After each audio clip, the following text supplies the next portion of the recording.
Hi friends, my name is Leslie. I'm a Dominican living in Poland. Right now I'm back on the Dominican Republic for a quick vacation and I just kept noticing things that I know that will blow Polish people's mind about Dominican Republic. I think that there's like this kind of expectation versus reality thing going on, and I thought that this was a perfect moment for me to show some light on that. So the first thing I think would drive you guys into a coma is how fast we drive. And not only like how fast, because you guys drive kind of fast, but how crazy people drive in Dominican Republic. When I left here, I didn't have actually a license yet, but I was like kind of used to it. And when I first came back, I got my license here and I was driving like normally. But after driving in Poland and kind of getting my foot, like comfortable in the Polish environment, especially in a small town where we live, I have only driven like 3 times. 2 months here, 3 times. Why is that? Because, well, people drive crazy. We have this mentality, both the people who are like walking on the street and the people who are driving, that the two people are thinking, he's not crazy enough to crash me, or he's not crazy enough to jump to the street. And let me tell you, both people are crazy enough to do both of those things, and they just do it. They just do it. So you end up driving in a constant state of stress of like, oh my god, is this the day? Is this the day? And I'm not even gonna go into the bikes because my husband just, I mean, he chose to be a bike rider here.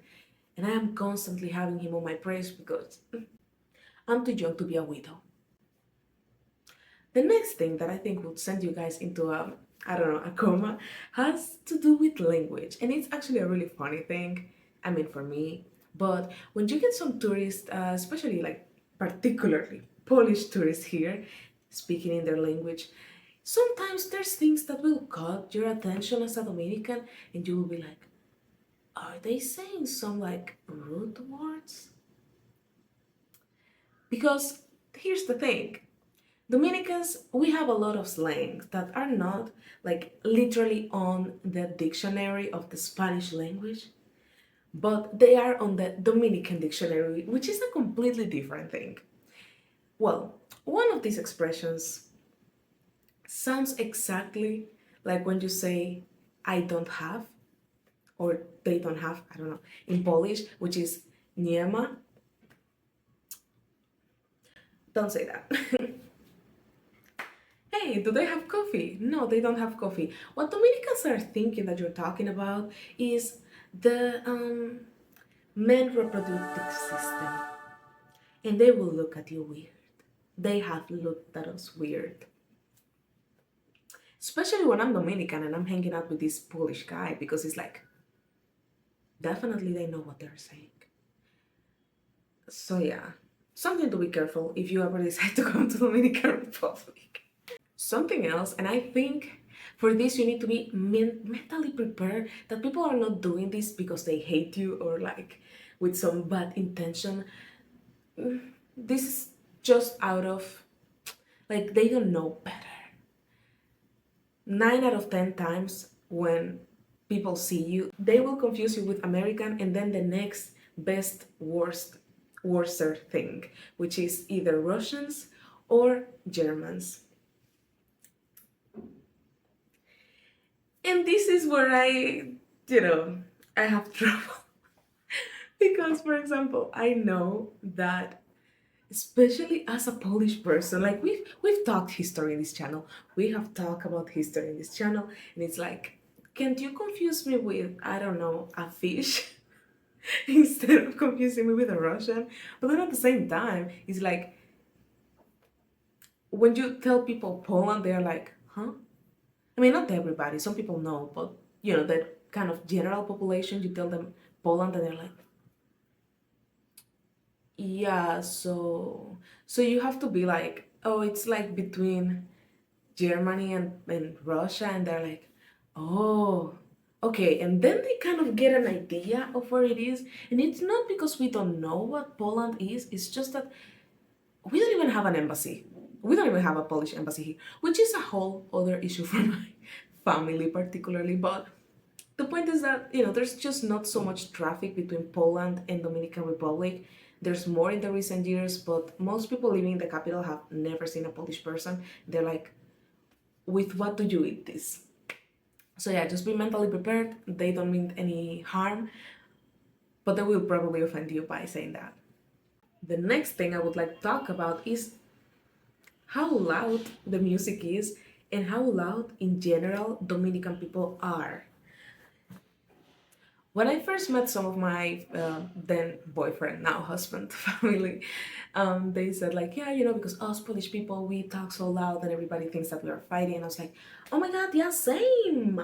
But I think it doesn't, like, you don't understand the level because, for example, in Poland, after 10 p.m., you cannot make noise or, things like that. You need to be decent to your neighbors. I had to move from a place that we really enjoyed after like half a year because someone decided that they were going to put a drink place right under my house. And it got to the point where like my mom was calling the police on them. They would come, they call this big music equipment with them, and then the next day this guy would have newer ones, bigger ones. And it's not that we wanted to like, be that neighbor, but seriously though, like the every glass thing in the house would be like boom, boom, boom, boom, boom. And not only that, because if it was like only one, then you can at least pretend to enjoy the music and you can like, okay, what else? But no, it was like the guys under us had one music, then the colmado, which is like the sklep on the corner, had another kind of music, and then some random guy who was just passing on his car had another kind of random music. So at the end, you have this. The bike is passing. I don't have to worry about these things when I'm recording in Poland. You can like go. Of course, he needs to heat up the bike.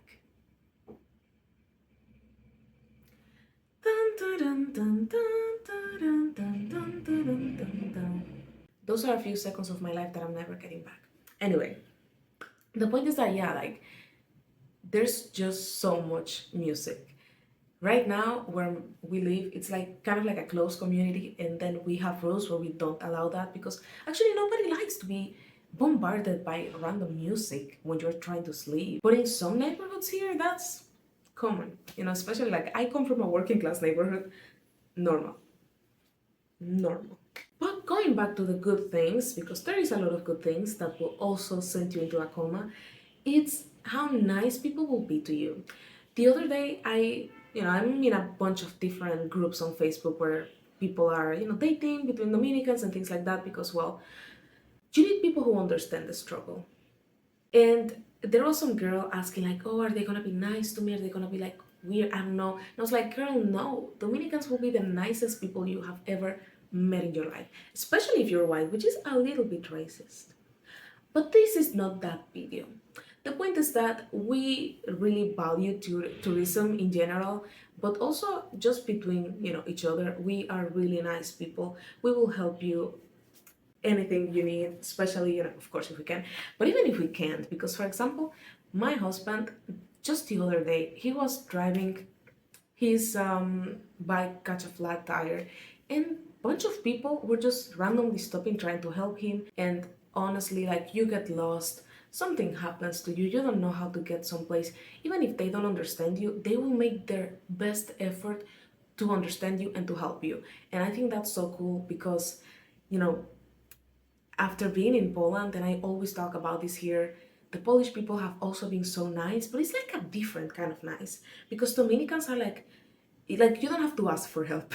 They will stop and they will be like, what do you need from me? What do you want from me? And you will be like, I'm just watching, it's okay. And they're like, okay, do you need someone to help you watch? And you're like, no, thank you. Well, okay, my brother, if you need something, you know that I'm there. Whatever you need, let me know. It's this kind of help. When Polish people are more like, I'm here sitting, if you need some help and you tell me, I will help you, but if not, I will mind my own business, which is also cool. And as a shy person, might not look like I'm a shy person, but yeah, I really appreciate this because to be honest, sometimes even I'm Dominican, but I feel like, dude, chill out. I just wanted to be here, So it's, I guess it depends what you like, but I think it's a really cool thing to know as someone who is traveling to a different place, that you will find help if you need it. Something else is how ethnically mixed we are. I think people don't realize and have like this kind of ideal of what Dominican people look like, but even I am not ever like a good representation of what Dominican people look like, because we are literally all of the shades of the rainbow in skin colors, not literal shades of the rainbow. That will be weird. That would be weird. The only reason why I would be yellow if is I ate too many carrots. Anyway, the point is that we come in any colors. Like you can see people who look like they were straight up, like they took them in Poland and they dropped them here, like really white and blonde, whatever. Or you can see people who look like they were just picked up from Africa or just picked up from, I don't know, whatever country where there's still any native people alive, which is clearly not Dominican Republic. So yeah, it's like every shade under the sun, we have it, and we all are united under the identity of Dominican, not so much under what we look like. Under that one, you know what? I want to make like a small parenthesis. It will blow your mind how we talk to each other on relationship to our color, because in some places it's really rude to call someone like black, or especially in the States, how they have the N word. You cannot call anyone like that slur. But the thing is, here we take this so chill. Of course, there can be someone who says this like in a bad way, but we don't consider to be called black an insult. Is just, I am black. What am I going to do about it, So there's a lot of jokes and references and things, and we don't really take this as like an insult. The same thing with how we consider, like, I get called blonde on the street. Look at this. I get called blonde all the time. Like, yeah, she's the white one. She's the white one. And this was so funny because when I said something about it in another video, people were like, you are clearly not white. And I'm like, have you been to Dominicana?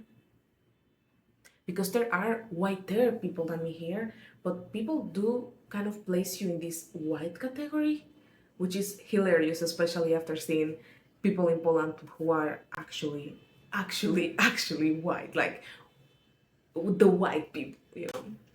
So yeah, but don't be surprised or fall into a coma, whatever fits best for you. And the last one is how big and diverse the island actually is.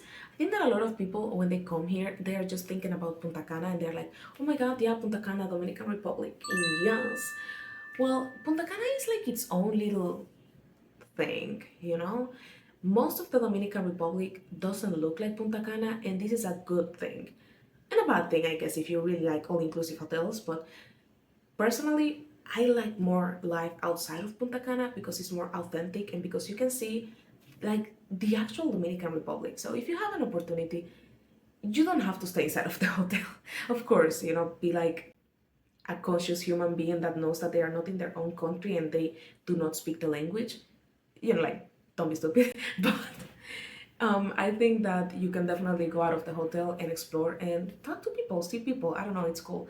And not only that, but we are not only beach. Like in the west side, we have some kind of desertic sides, so you can go to some dunes. It's like cool. It's like going to Egypt, but like cheaper, I guess, or more expensive depending if you're coming from Poland. I don't know.